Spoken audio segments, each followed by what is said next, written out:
ত্রয়োদশ জাতীয় সংসদের প্রথম অধিবেশনের দ্বিতীয় দিনে শিক্ষা ব্যবস্থা নিয়ে তীব্র প্রশ্ন তুলে আলোচনার কেন্দ্রে চলে এলেন কুমিল্লা ৪ দেবিদ্বার আসনের সংসদ সদস্য ও এনসিপি নেতা হাসনাত আব্দুল্লাহ। তবে তার প্রশ্ন নিয়ে স্পিকার বলেন উত্তর দেওয়ার প্রয়োজন আছে কিনা।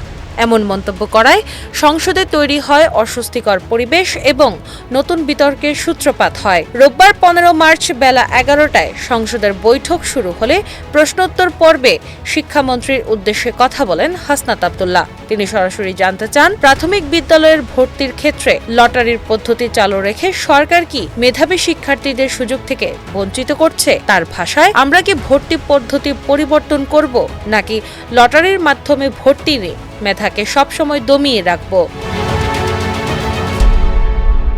এই প্রশ্নের জবাবে শিক্ষামন্ত্রী ডক্টর আ.ন.ম এহসানুল হক মিলন বলেন, লটারি পদ্ধতি বাতিল করে পুনরায় মেধাভিত্তিক পরীক্ষা চালু করা হবে কিনা এ বিষয়ে চূড়ান্ত সিদ্ধান্ত ২০২৭ সালে নেওয়া হবে। তিনি যুক্তি দেন, গ্রামাঞ্চলে ভর্তির প্রতিযোগিতা কম থাকলেও ঢাকা ও বড় শহরগুলোতে আসন সংকটের কারণে লটারি পদ্ধতি চালু করা হয়েছিল। তবে এই পদ্ধতি কতটা কার্যকর তা নিয়েও আলোচনা চলছে বলে জানান তিনি।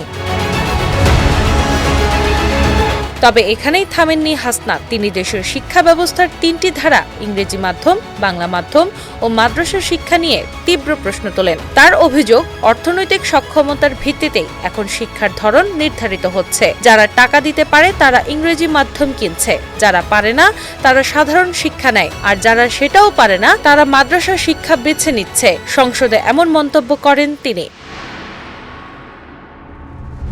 এর জবাবে শিক্ষামন্ত্রী বলেন, দেশের বিভিন্ন শিক্ষা ধারাকে একীভূত করা সহজ নয়। তবে এই বিষয়ে ইতোমধ্যে একটি কমিটি কাজ করছে। ইংরেজি মাধ্যমকে জাতীয় শিক্ষা কাঠামোর আওতায় আনা এবং কওমি ও অন্যান্য শিক্ষা ব্যবস্থাকে সমন্বয়ের উদ্যোগ নেওয়া হয়েছে বলেও জানান তিনি। সংসদের আলোচনায় হাসনাতের তির্যক প্রশ্ন যেমন শিক্ষা ব্যবস্থার বৈষম্য নিয়ে নতুন বিতর্ক উস্কে দিয়েছে, তেমনি স্পিকারের মন্তব্য সেই বিতর্ককে আরও বেশি তীব্র করে তুলেছে। দিনা ইসলাম, বাংলাবাজার পত্রিকা।